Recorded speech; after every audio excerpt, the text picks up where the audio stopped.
started.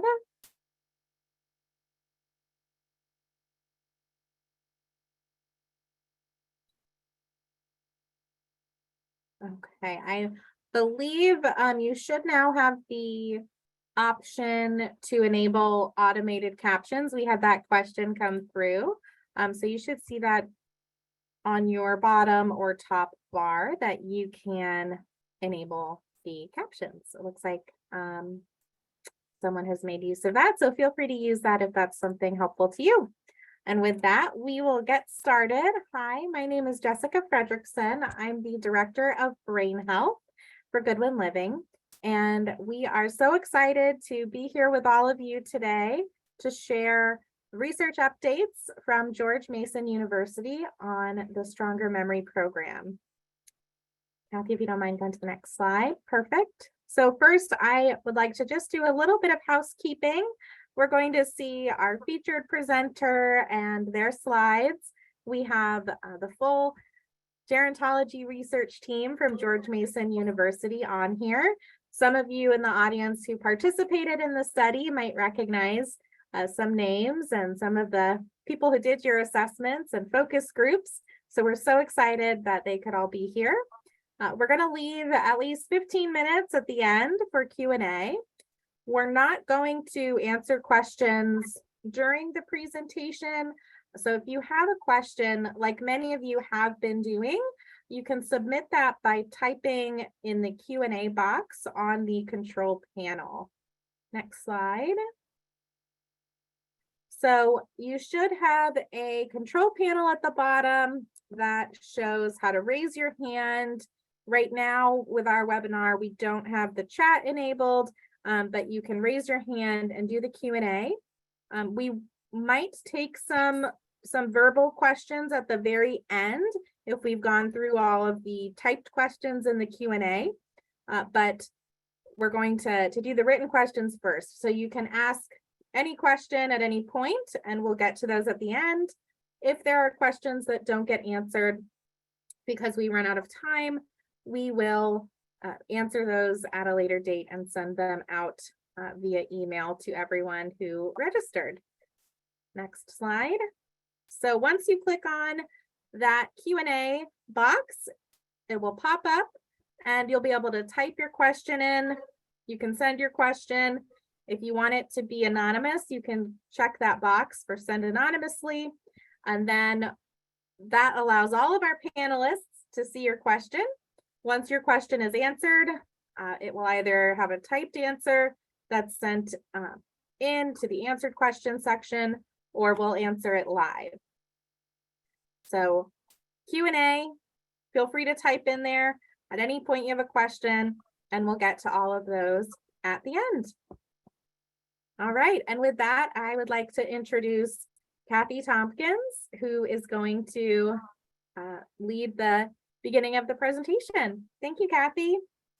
You're welcome. Thank you, Jessica, and good afternoon, everyone. It is so exciting to see all the number, everybody coming in. I'm looking at the number up on my screen. We currently have 169 folks joining us, and that's very exciting to us because as we do all this work and work with all of you who participated in the project, it's great to be able to tell you at least preliminarily what is going on with the data. So we're very excited to be here with you all this afternoon.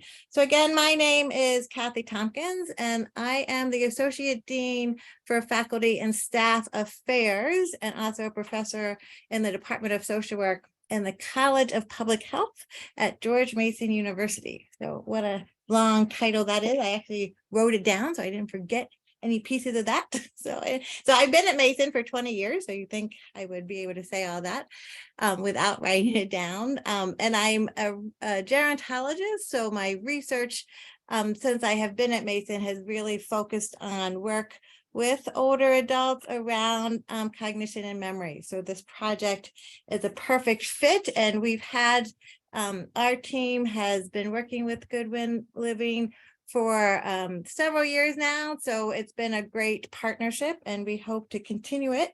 We will continue doing this type of research to add information to the knowledge that we're generating. So you'll hear it again before we conclude our webinar with you all today, but we do have a what we're calling a phase 2 of this project currently going on.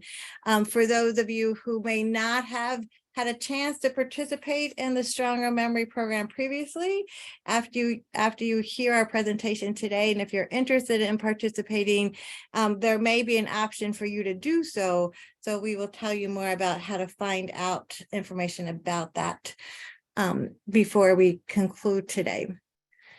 Okay, so we have a fantastic team. And like I just said, I've been at Mason for almost 20 years. And I say this to the team all the time, but it is not just one of the best, but the best team that I have worked with since being at Mason. We have fabulous students who are very proactive, who take the initiative to really keep this project going. We have a postdoc who is a part of our team, an instrumental part of our team. So we are extremely grateful for every individual who has worked on this project. So you can see everybody listed here, and everybody, I'm going to stop talking in just a minute, and then I will be running the slides, and then we'll come back on during the Q&A period. But each of our team members who are here today will take a part of this presentation.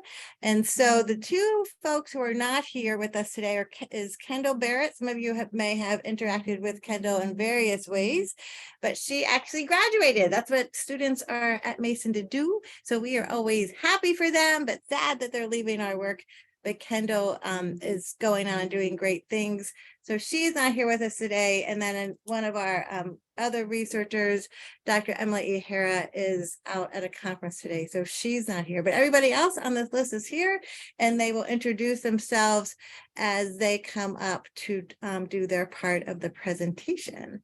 So with that being said, I am going to turn it over to Cassie, and she's our first presenter for today. Yeah, thank you so much, Kathy. So like she said, my name is Cassie McGee. I am a second-year graduate student pursuing my master's in social work.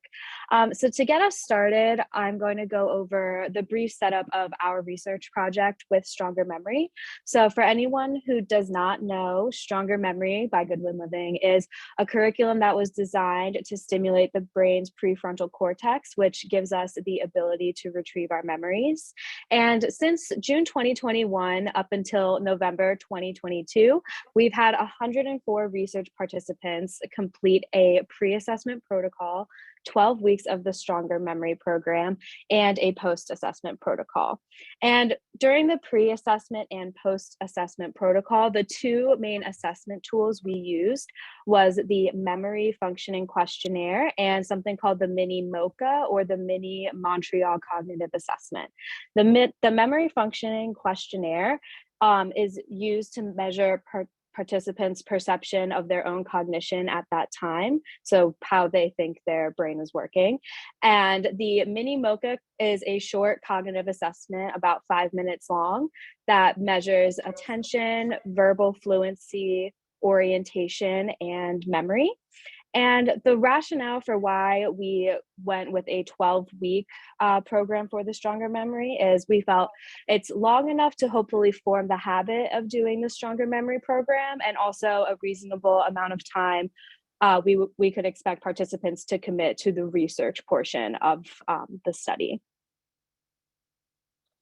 So for our survey participants, which a lot of you, I think, on this webinar are, we had 25 location-based communities, which we refer to as villages, all across the country. We had 171 participants complete the pre-assessment, and 104 participants go all the way through to complete the post-assessment.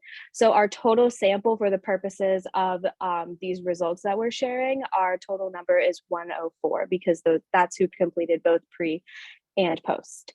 So starting off with preliminary results, I will be going over the demographics, and then I'll be passing it off to Hyun, who's been really the main charge on these preliminary results. I will be highlighting the majority of each of these sections, but our average age for our participants was 76 years old.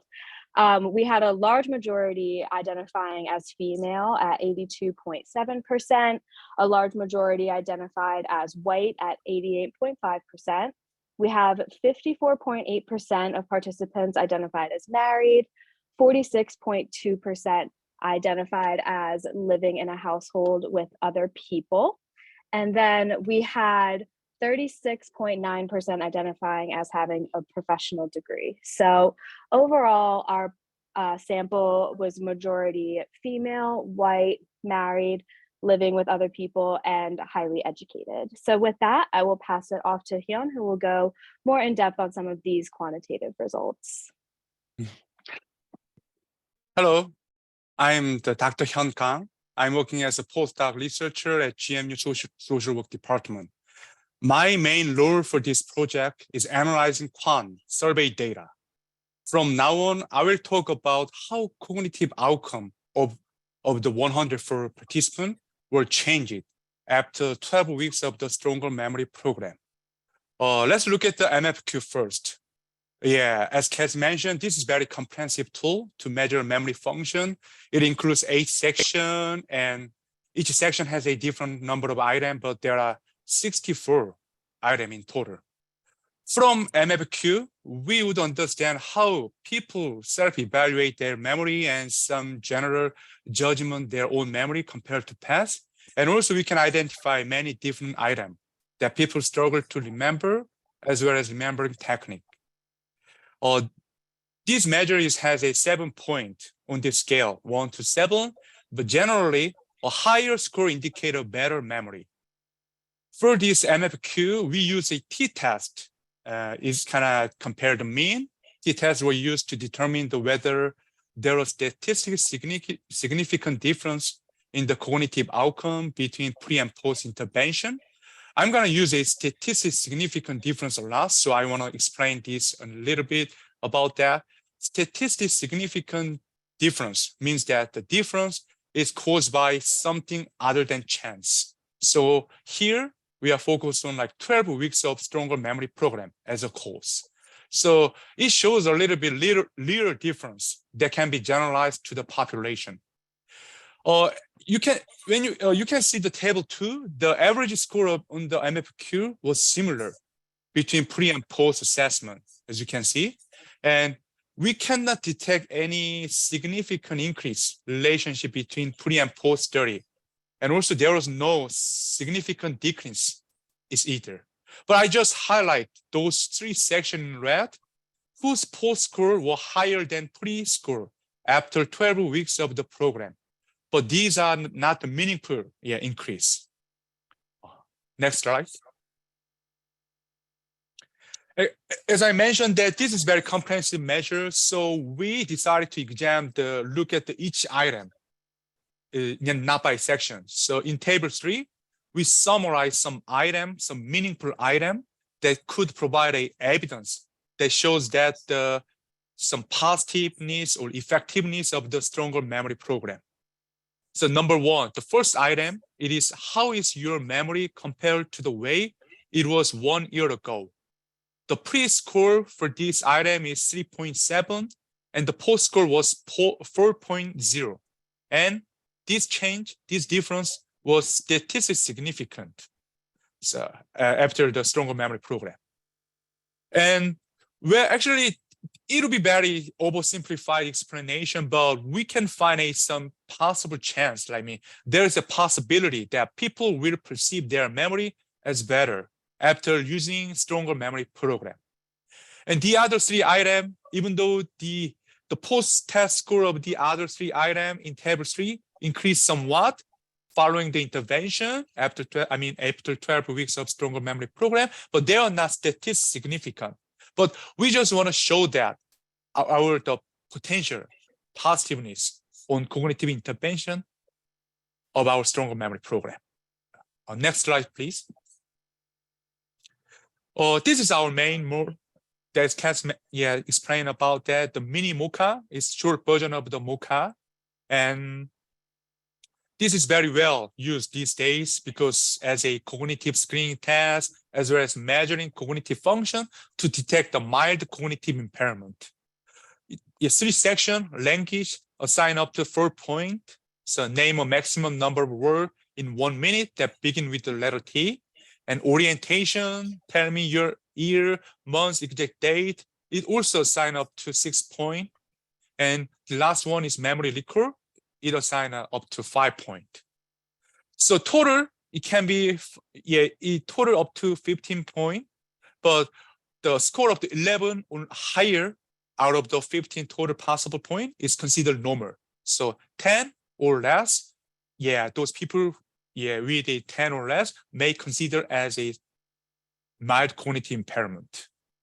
Let's focus on total score. The mean score for the participant in the MiniMocha was 12.79, and it increased into 13.32, and this difference was statistically significant. So simplify, the bottom line is that our result, this from the MiniMocha, result shows that stronger memory program may have a beneficial effect on cognition. Next slide, please. Next slide, please. I'm trying. Hold on. Oh yeah, sure, take your time. There we go. Oh yeah. Right. Table 5 provided some result of ANCOVA test of the mean difference of the MiniMocha between pre and post based on the living status. Well, actually, we tried to find some meaningful difference. We tried to find some meaningful evidence that shows that stronger memory has a positive effect on people. So we look at the many different, like their demographic figure, current housing status, and education, marital status. And the reason we conduct ANCOVA, simply we solely focus on the effect of our stronger memory program, and how it affects our post MiniMocha score, and while controlling the other factor like pre-cognitive condition. So in this analysis, there was a significant increase in MiniMocha score for those who live alone, while the score decreased for those who live in a residential facility.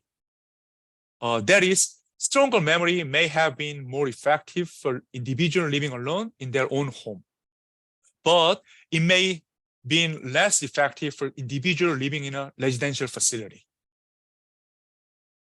Next slide, please. Maybe the slide before. So that one was a living status, right? Yes.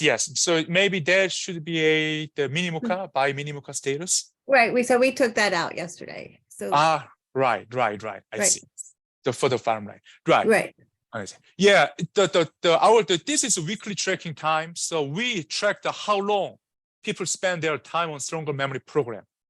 The time they indicate for each subject, fairly similar. So people spend 48 minutes on math, about 1 hour on reading, and 54 minutes on writing weekly.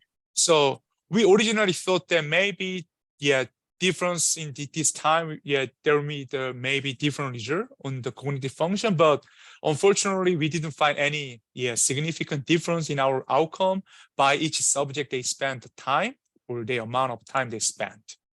That's pretty much for all. That's all for the quantitative data analysis. Thank you for listening. And the one thing I would like to talk about is that this is summary of main result.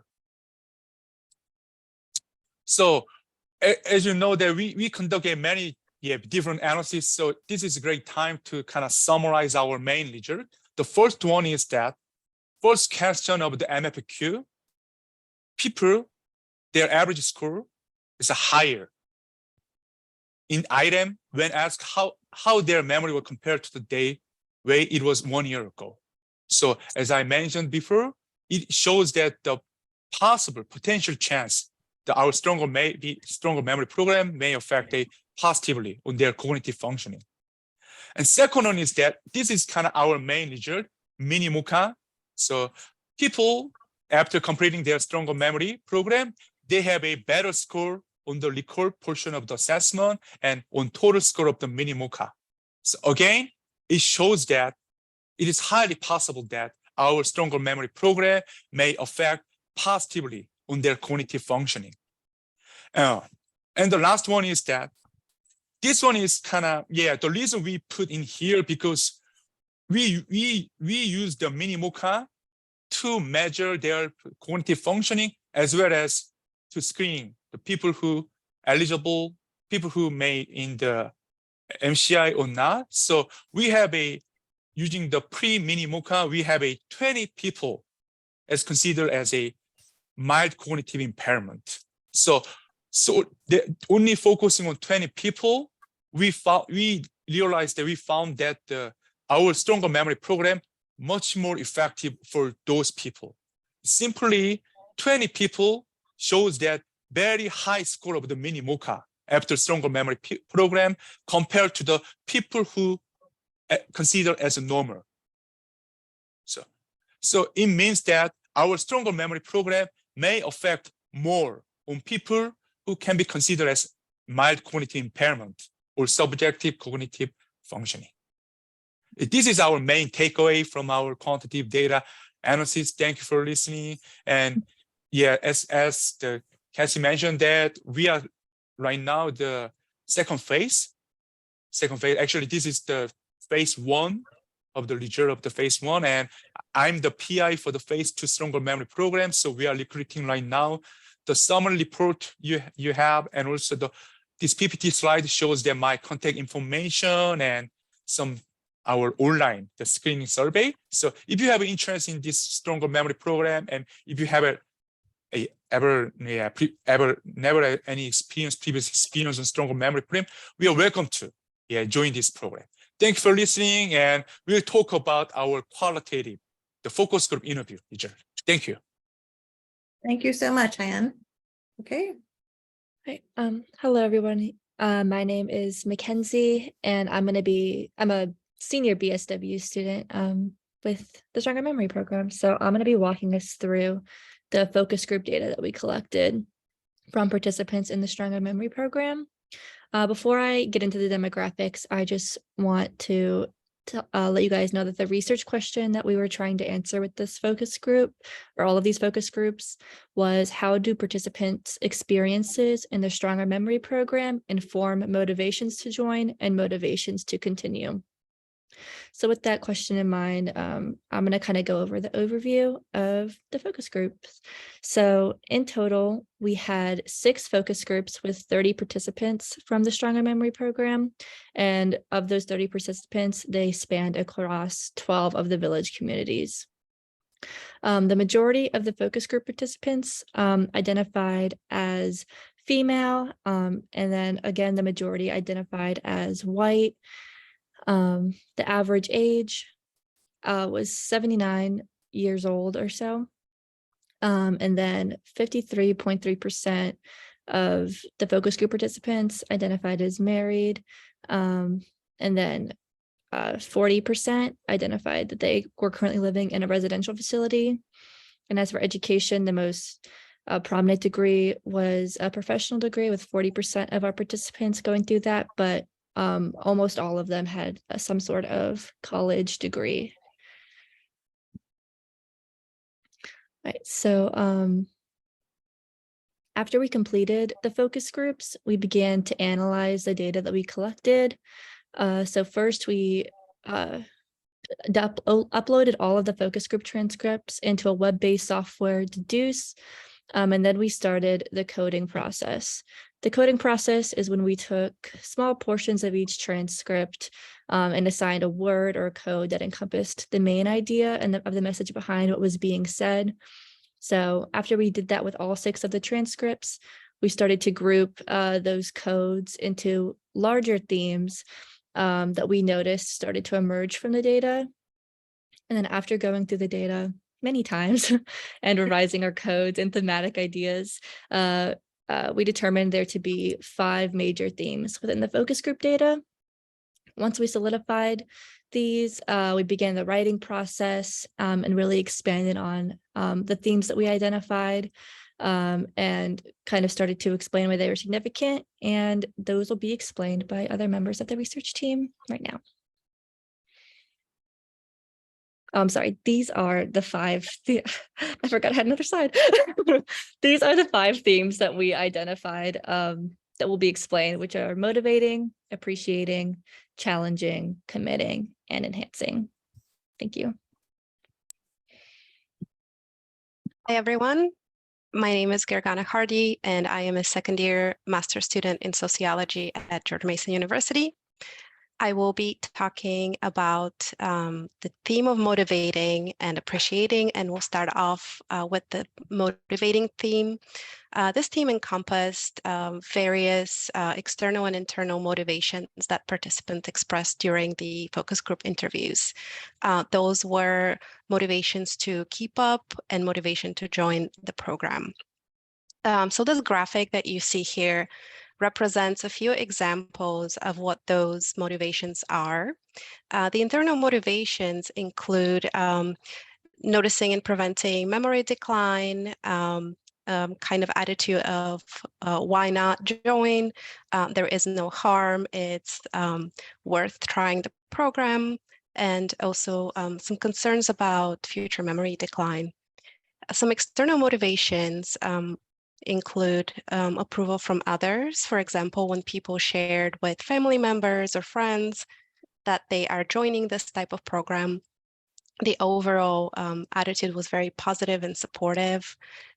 People discovered community. Community was a big aspect of motivations for people to join and keep up with the program.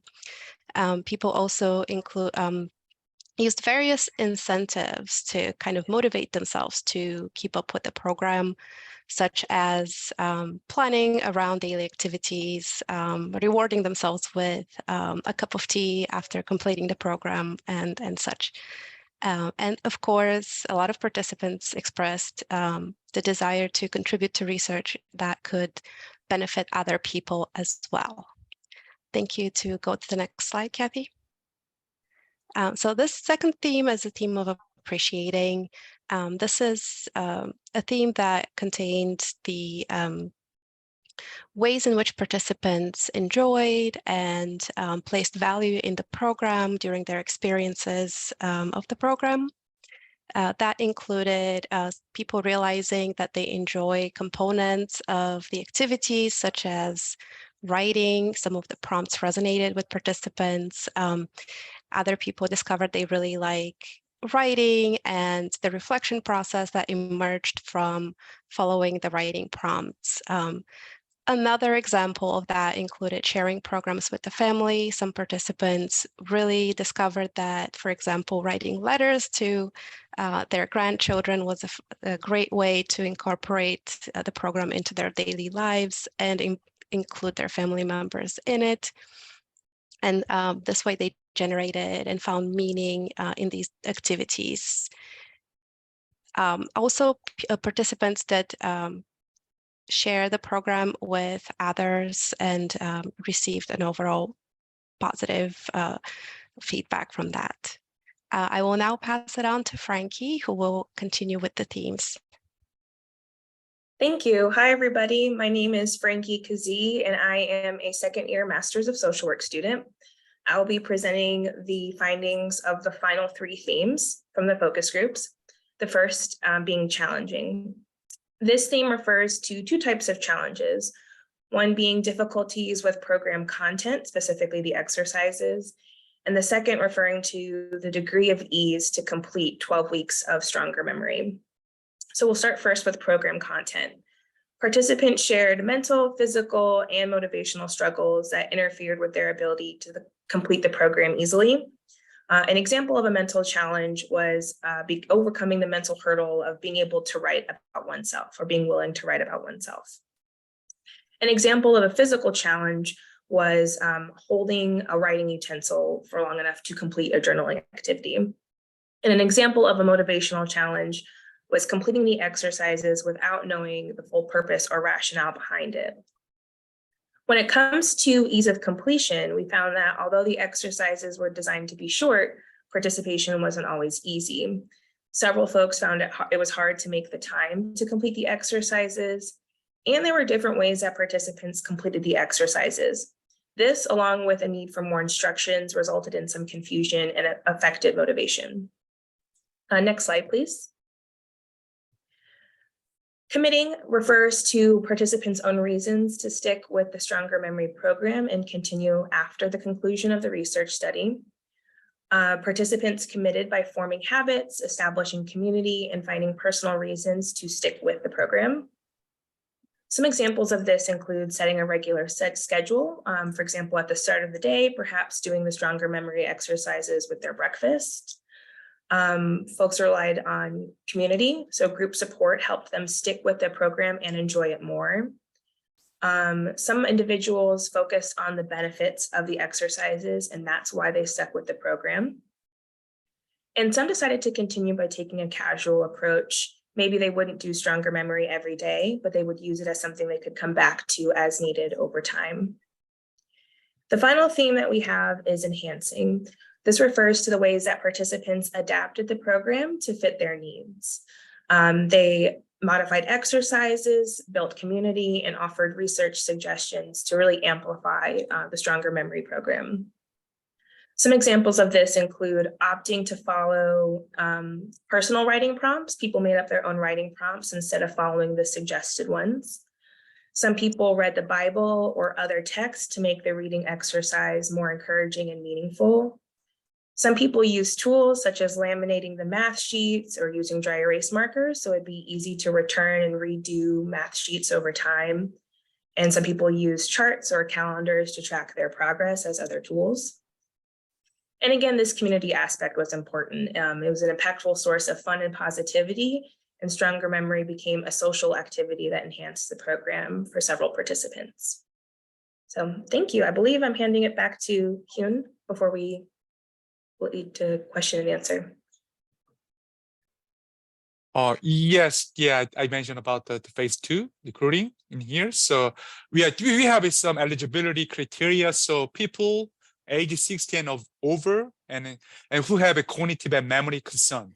So and we have some pre-screening survey link. So people, who have some issue or some concern. So this is the screening survey. So if you have interest in participating in this phase 2, please use the link and also you can find this link in your report, summary report. And anyhow, you can always contact me directly if you have interest in here.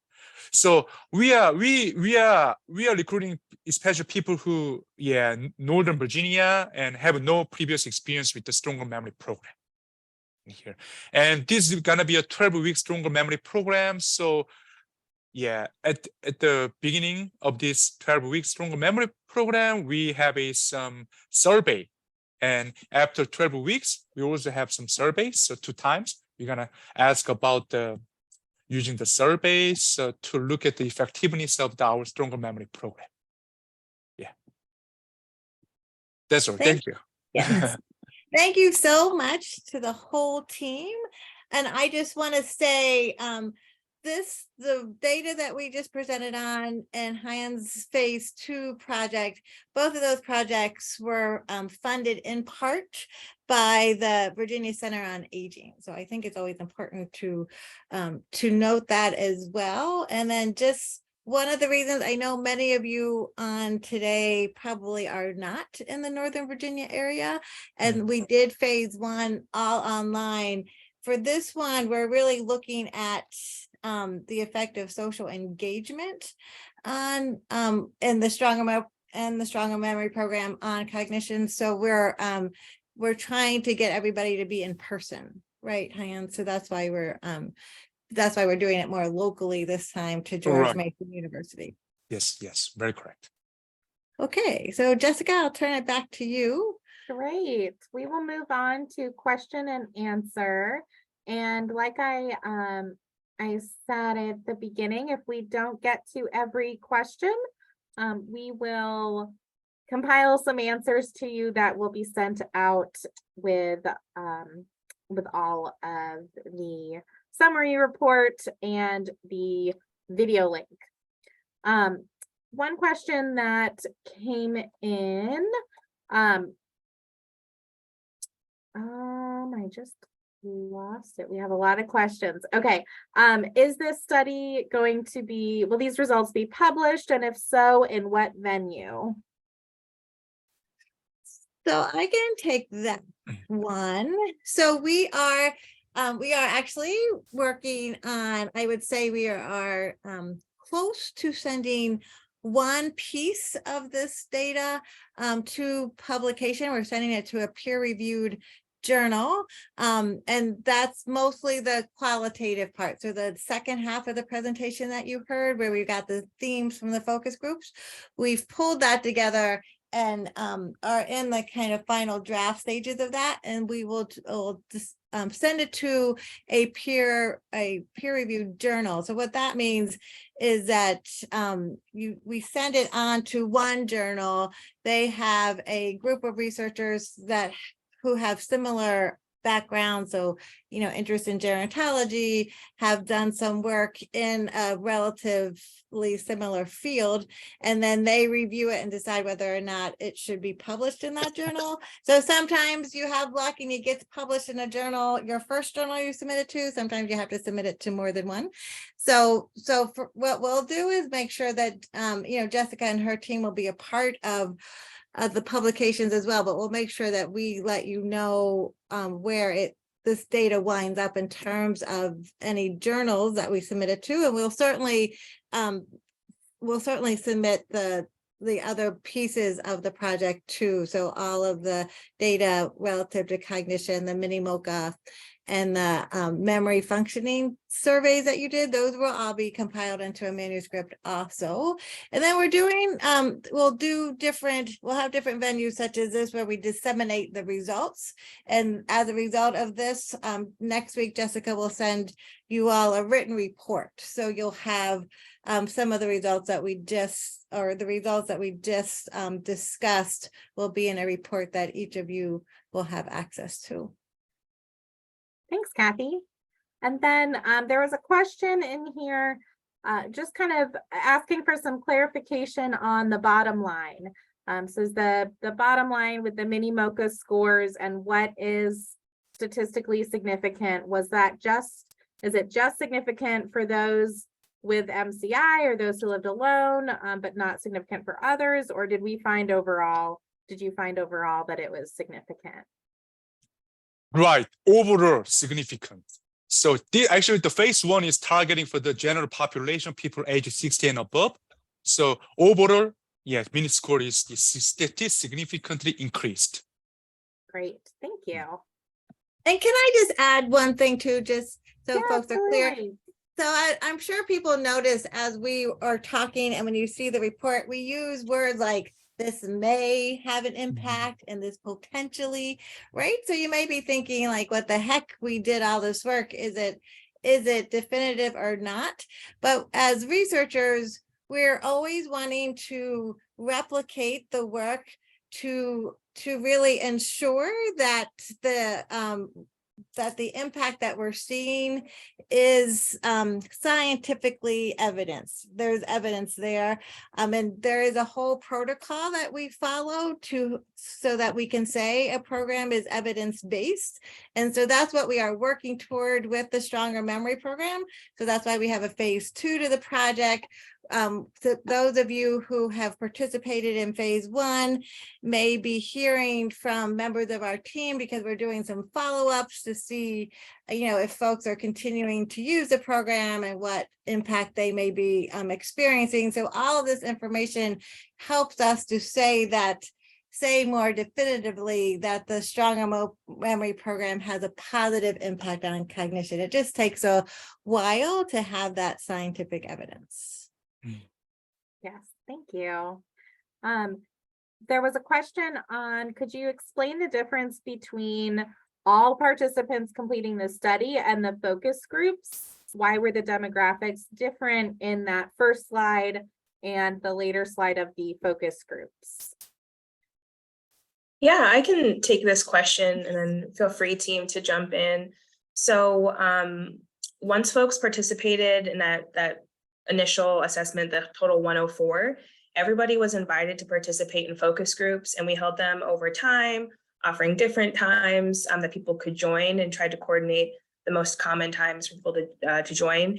And so it just happened that 30 people self-selected to join the focus groups. And so that is why the demographic information is different. It was not a requirement that people participate in a focus group. It was an option. And so that's why we treated that as a separate set of data. Thanks, Frankie. And then there's a question in here. I'll let the researchers answer this as well, but there's a question about why did we decide a control group was not necessary. Part of that, I think, was just logistically, we recruited participants who were already doing StrongerMemory, but I'll let you speak to that and the kind of second phase that does have more of a control group. And do you want to answer that? Oh, right. Yeah, Yeah. actually, right. Yeah. Yeah, it is so it'll be very nice if we have a control group like without stronger memory program and with a stronger memory program, compare these two groups. This is very ideal. But as Jessica mentioned, that this is actually this is the targeting for the people who already joined the stronger memory program. So this is our first step, very first step. So we just want to look at the effectiveness of this pre and post without control group. But the second phase, we're gonna use a control group and intervention group to try to find more meaningful relationship. And one of the questions that I answer, here, because people worry about because only 20 people MCI SCD. So yeah, that's why phase 2 is more focused on. We try to recruit some people who have SCD or MCI because we know that even though this is very small chance with 20 people, but we want to extend how this stronger memory program effect for those population. So anyhow, the phase 2, and I'm sure the phase 3 and phase 4, we will have a more like developing our research way. Right now we have pre and post, but phase 2 we have intervention and control group, and phase 3 I'm sure that we have a lot of people join this program. Thank you for this question. Thank you. There's a few questions in here on the ACL and NCOA, National Council on Aging guidelines, and kind of future plans to study. And I can answer those. Kathy, feel free. We've had a lot of these conversations if you want to jump in as well. I know for Goodwin Living's perspective, we are definitely planning to continue to encourage and partner the study of this so that we can work it through those NCOA guidelines to become an evidence-based practice by their standards, which basically means that we've done the intervention with a wide group of people and it's replicable by others, and that we have, peer-reviewed study and additional studies with those control groups. Kathy, I don't know if you have anything to add there about kind of future research. So no, just what you said, we're certainly on our way. We are closely following the NCOA and ACL guidelines for to establish StrongerMemory as an evidence-based program. So we hope to continue doing that. Thank you. We had a question on on statistical significance and defining that. Someone asked, is that 5% better or 10? Kathy, could you just kind of explain what we are talking about there? Yeah, I'm going to turn that over to Hyun since you explained that earlier. Do you Yes. want to take that? Or Yes, it is very simple, but small number is great. Small number, so less than 5%. The criteria is less than 5% is kind of chance. How many? I can be talking detail, but just simple as possible. So less 5 or 1. Less number is better. Yeah. So Oh, go ahead, Right, Kathy. just, so I was just saying, so just to summarize, I might be a little rusty, so correct me if I'm wrong, but like the 0.05, so if you see something that says a p-value of 0.05 or less, right? So that means there's a 5% chance that the results were found in error. So only a 5% chance or a 1% chance. Somewhere between 1% and 5% is what is most often used to determine statistically for something to be statistically significant. So again, it gets complicated, but just generally that's what those percentages indicate, just like Hyan was saying. Right. We are using the sample 100 times. So like Cassie mentioned there. So this is the 100 times, 95 times is by factor, but Right. so five times is by chance. So Yes. what it means that 0.01 is just one like time out of 100 by chance. Yeah. So yeah, or is less chance is great. Thank you. Thank you. Yeah, I think that hopefully answers the question that statistical significance just means that the research has calculated that it's not just happening by chance. So some people, maybe they improved 5%, maybe they improved 10%. It's not really talking about that part of it. It's just talking about the fact that there was enough improvement across the board that it wasn't by chance. There was definitely a correlation there. Any question on any plans to try and recruit a more diverse study population?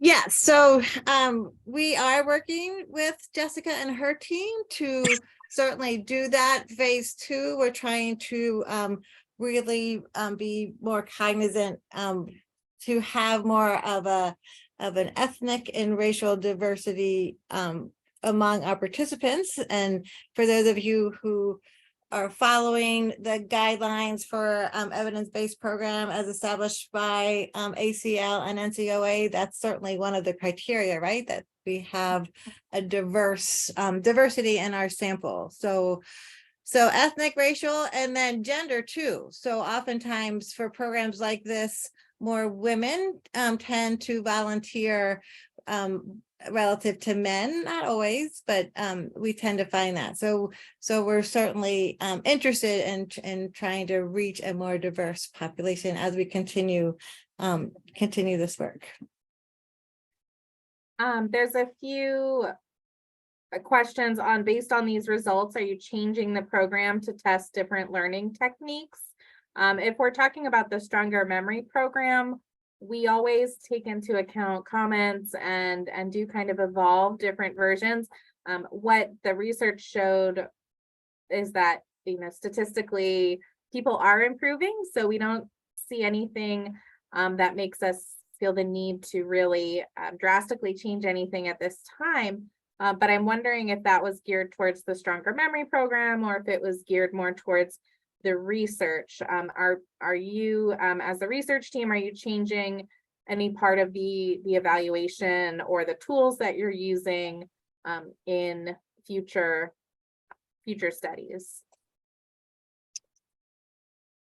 So I think the general answer to that, well, we are making some adjustments, right? So one thing we're doing in phase 2, and again, others can jump in, but we are thinking that social engagement. So we did a pilot study with Goodwin Living also, and where before COVID, people kind of came together and interacted, and we noticed that social engagement was important to many folks as well. So now that we are able to be in person more, we're looking more specifically at that. And then also, which is wonderful, we've gotten a lot of feedback as we do our pre-assessments and our post-assessments, and the students can jump in with this piece too. But a lot of our participants will tell us that, for example, the MFQ wasn't their favorite. So it's kind of involved in some would say tedious questionnaire to answer. So then what we do is we go into the literature and to see if there's another questionnaire that looks at memory functioning will give us some of the same outcomes, but is reliable and valid, but may be easier to administer. So we do make changes like that specifically, especially when we have our participants' feedback. So Thanks. And there's quite a few questions in the chat about the diversity that I want to address. A question about, reaching out to make sure larger populations of, non-white residents and more diverse residents having access.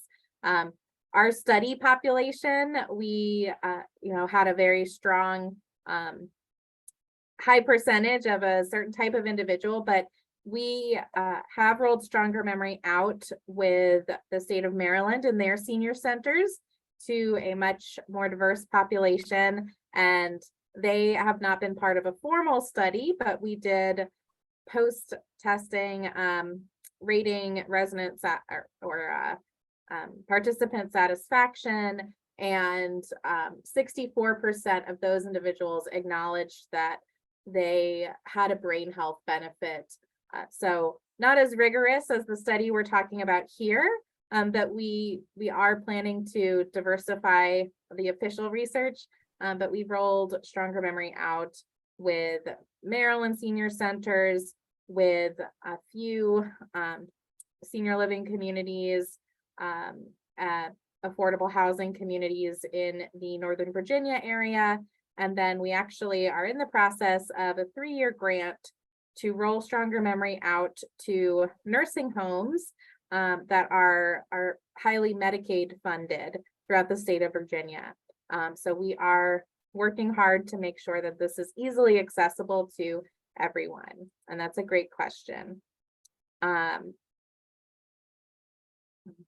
was another question on any differences in the amount of time spent on the program and their results. I don't know how detailed we were able to look at that. Yeah, we look at every detail. We have 3 subjects, each subject to try to try the relationship between the amount of time they spend and the cognitive result. But yeah, we didn't find any meaningful result between these two. Great. And then some questions about the assessment tools. I know we've talked about that a lot, but if you could talk a little bit about the process and the reproducibility of those assessment tools, kind of how that was done. I think what this question is getting at is how, how the interviewers, were the interviewers trained, things like that. oh, yes. Do any of the students want to jump in and talk about the training, or I can certainly answer? I can answer the piece about how we prepared to lead the interviews, and Kathy, yeah, feel free to add. So Okay. yes, we were trained to use the tools, and the MFQ is scripted.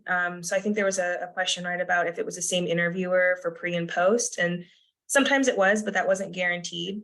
So the MFQ had specific questions and specific scales. And so interviewers were trained to read those questions and mark the scales according to the participant answers. As for the MiniMocha, that instrument has a specific script that everybody has to follow. So we were trained.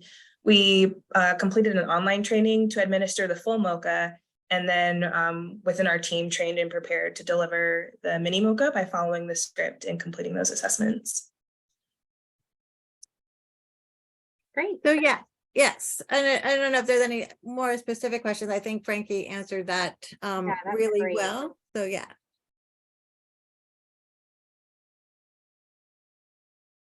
And I know we just have a few minutes left. I'm wondering, there's a few questions in here on social interaction, and I know that's part of Dr. Kang's phase 2 study. So I don't know if you could talk a little bit about if social interaction and brain health, and kind of any emerging thoughts or hypotheses that came out of this study or that you're looking at in the next. Right. The reason we focus on face-to-face social interaction because we've learned that focus group interview, many people talk about positive thing about the weekly meeting program, because weekly meeting is kind of help themselves and as well as focus more on the stronger memory program. And also, so this is kind of multi-domain intervention is trend these days, especially people kind of prevent MCI in here. These days, I mean, we are not, these days, studies or many studies shows that not solely focus on cognitive intervention, but always have a great better result from the cognitive intervention along with a social engagement as well as emotional health. I'm sure that emotional health, social engagement, and cognitive engagement, they are very close together. So for phase 2, our goal is that to look at the effectiveness of a stronger memory program, but we want to know that along with the social engagement. So look at the cognitive intervention, effectiveness of cognitive intervention, along with the social interaction. That is our goal. And yes, multi-domain intervention. Great. Well, with just about a minute left, we do still have quite a few questions in this chat. Like I said, we will compile those and make sure that if there's anything that wasn't answered in a different way, that we follow up either directly or by compiling those answers and sending them out with our recording. We will send out this recording and the summary, as well as some other resources that the George Mason team has put together on why these exercises seem to work. To just sum up, our bottom line, as someone stated in the Q&A, is that there was a improvement in those MoCA scores, MiniMocha scores, that we're very excited about. Our goal is to have this program be accessible to all, easy to use and easy to access. And yeah, we're grateful for you all for being online, and feel free to email us with any additional questions.